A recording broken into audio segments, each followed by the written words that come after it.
Praise the Lord. आज हम जानेंगे प्रभु यीशु मसीह के चमत्कार के वचन, अर्थात प्रभु यीशु मसीह ने क्या क्या चमत्कार किए हैं उनके बारे में। तो आइए आज हम प्रभु यीशु मसीह के बहुत से चमत्कारों को वचनों के द्वारा जानते हैं। यूहन्ना अध्याय 6 का 1 से 14 वचन। इन बातों के बाद यीशु गलील की झील अर्थात तिबिरियास की झील के पास गया और एक बड़ी भीड़ उसके पीछे हो ली, क्योंकि जो आश्चर्य कर्म वह बीमारों पर दिखाता था वे उनको देखते थे। तब यीशु पहाड़ पर चढ़कर अपने चेलों के साथ वहां बैठा और यहूदियों के फसह के पर्व निकट था।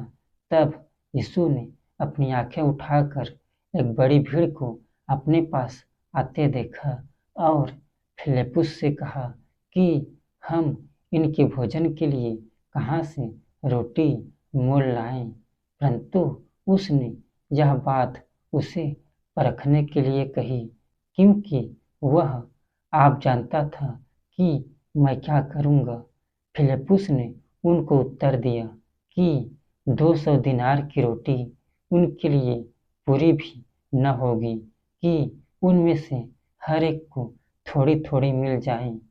उसके चेलों में से शमौन पतरस के भाई अंद्रियास ने उससे कहा, यहाँ एक लड़का है जिनके पास जौ की 5 रोटी और 2 मछलियाँ हैं, परंतु इतने लोगों के लिए वे क्या हैं। यीशु ने कहा कि लोगों को बैठा दो। उस जगह बहुत घास थी। तब वे लोग, जो गिनती में लगभग 5000 के थे, बैठ गए। तब यीशु ने रोटियां ली और धन्यवाद करके बैठने वालों को बांट दी और वैसे ही मछलियों में से जितनी वे चाहते थे बांट दिया। जब वे खाकर तृप्त हो गए तो उसने अपने चेलों से कहा कि बचे हुए टुकड़े बटोर लो कि कुछ फेंका न जाए। सो उन्होंने बटोरा और जबकि 5 रोटियों के टुकड़े जो खाने वालों से बच रहे थे उनकी 12 टोकरियां भरी। तब जो आश्चर्य कर्म उसने कर दिखाया उसे वे लोग देखकर कहने लगे कि वह भविष्यद्वक्ता जो जगत में आने वाला था निश्चय यही है। यूहन्ना अध्याय 5 का 2 से 9 वचन। यरूशलेम में भेड़ फाटक के पास एक कुंड है जो इब्रानी भाषा में बैतहसदा कहलाता है और उसके 5 ओसारे हैं।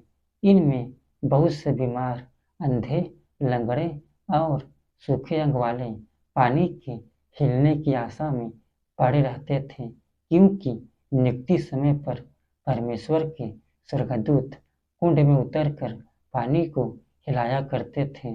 पानी हिलते ही जो कोई पहले उतरता वह चंगा हो जाता था, चाहे उसकी कोई बीमारी क्यों न हो।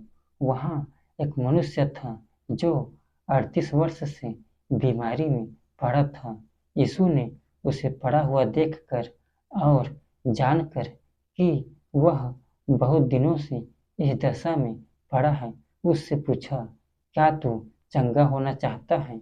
उस बीमार ने उसको उत्तर दिया कि हे प्रभु, मेरे पास कोई मनुष्य नहीं कि जब पानी हिलाया जाए तो मुझे कुंड में उतारे, परंतु मेरे पहुँचते पहुँचते दूसरा मुझसे पहले उतर पड़ता है। यीशु ने उससे कहा, उठ, अपनी खाट उठाकर चल फिर। वह मनुष्य तुरंत चंगा हो गया और अपनी खाट उठाकर चलने फिरने लगा। यूहन्ना अध्याय 11 का 38 से 45 वचन। यीशु मन में फिर बहुत ही उदास होकर कब्र पर आया। वहाँ एक गुफा थी और एक पत्थर उस पर धरा था। यीशु ने कहा, पत्थर को हटाओ। उस मरे हुए की बहन मार्था उससे कहने लगी, हे प्रभु, उसमें से अब तो दुर्गंध आती है, क्योंकि उसे मरे 4 दिन हो गए। यीशु ने उससे कहा, क्या मैंने तुझसे न कहा था कि यदि तू विश्वास करेगी तो परमेश्वर की महिमा को देखेगी। तब उन्होंने उस पत्थर को हटाया।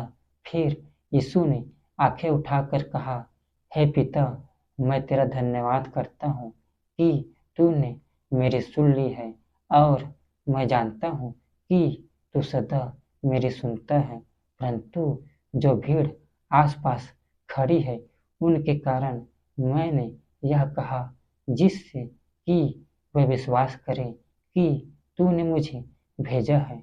यह कहकर उसने बड़े शब्द से पुकारा कि हे लाजर, निकल आ। जो मर गया था वह कफन से हाथ पांव बंधे हुए निकल आया, और उसका मुंह अंगोछे से लिपटा हुआ। तब यीशु ने उनसे कहा, उसे खोलकर जाने दो। तब जो यहूदी मरियम के पास आए थे और उसका यह काम देखा था, उनमें से बहुतों ने उस पर विश्वास किया। यूहन्ना अध्याय 2 का 1 से 11 वचन। फिर तीसरे दिन गलील के काना में किसी का ब्याह था, और यीशु की माता भी वहाँ थी, और यीशु और उसके चेले भी उस ब्याह में न्योते गए थे। जब दाखरस घट गया तो यीशु की माता ने उससे कहा कि उनके पास दाखरस नहीं रहा। यीशु ने उससे कहा, हे महिला, मुझे तुझसे क्या काम, अभी मेरा समय नहीं आया। उसकी माता ने सेवकों से कहा, जो कुछ वह तुमसे कहे वही करना। वहाँ यहूदियों के शुद्ध करने की रीति के अनुसार पत्थर के 6 मटके धरे थे, जिनमें 2-2, 3-3 मन समाता था। यीशु ने उनसे कहा, मटकों में पानी भर दो। सो उन्होंने मुँहामुँह भर दिया। तब उसने उनसे कहा, अब निकालकर भोज के प्रधान के पास ले आओ। वे ले गए।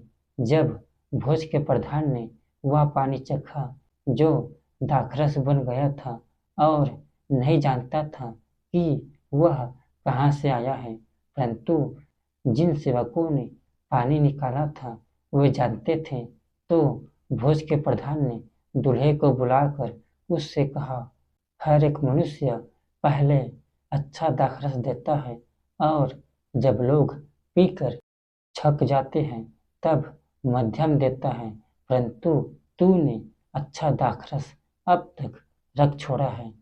यीशु ने गलील के काना में यह पहला चिन्ह दिखाकर अपनी महिमा प्रकट की, और उसके चेलों ने उस पर विश्वास किया। यूहन्ना अध्याय 11 का 1 से 4 वचन। मरियम और उसकी बहन मार्था के गांव बैतनिय्याह का लाजर नाम एक मनुष्य बीमार था। यह वही मरियम थी जिसने प्रभु पर इत्र डालकर उसके पाँवों को अपने बालों से पोंछा था। इसी का भाई लाजर बीमार था। सो उसकी बहनों ने उसे कहला भेजा कि हे प्रभु, देख, जिससे तू प्रीति रखता है वह बीमार है। यह सुनकर यीशु ने कहा, यह बीमारी मृत्यु की नहीं, परंतु परमेश्वर की महिमा के लिए है, कि उसके द्वारा परमेश्वर के पुत्र की महिमा हो। यूहन्ना अध्याय 4 का 46 से 54 वचन। तब वह फिर गलील के काना में आया, जहाँ उसने पानी को दाखरस बनाया था, और राजा का एक कर्मचारी था जिसका पुत्र कफरनहूम में बीमार था। वह यह सुनकर कि यीशु यहूदिया से गलील में आ गया है, उसके पास गया और उससे विनती करने लगा कि चलकर मेरे पुत्र को चंगा कर दे, क्योंकि वह मरने पर था। यीशु ने उससे कहा, जब तक तुम चिन्ह और अद्भुत काम न देखोगे तब तक कदापि विश्वास न करोगे। राजा के कर्मचारी ने उससे कहा, हे प्रभु, मेरे बालक की मृत्यु होने से पहले चल। यीशु ने उससे कहा, जा, तेरा पुत्र जीवित है। उस मनुष्य ने यीशु की कही हुई बात की प्रतीति की और चला गया। वह मार्ग में जा रहा था कि उसके दास उससे आ मिले और कहने लगे कि तेरा लड़का जीवित है। उसने उससे पूछा कि किस घड़ी वह अच्छा होने लगा। उन्होंने उससे कहा, कल 7वें घंटे में उसका ज्वर उतर गया। तब पिता जान गया कि यह उसी घड़ी हुआ जिस घड़ी यीशु ने उससे कहा, तेरा पुत्र जीवित है। और उसने और उसके सारे घराने ने विश्वास किया। यह दूसरा आश्चर्य कर्म था जो यीशु ने यहूदिया से गलील में आकर दिखाया। आपने हमारे वीडियो प्रभु यीशु मसीह के चमत्कार के वचन को सुना है। धन्यवाद। परमेश्वर आपको इन वचनों के द्वारा आशीष दे, आपके जीवन में नए नए चमत्कार करे और आपका जीवन को खुशहाल करे। आमीन।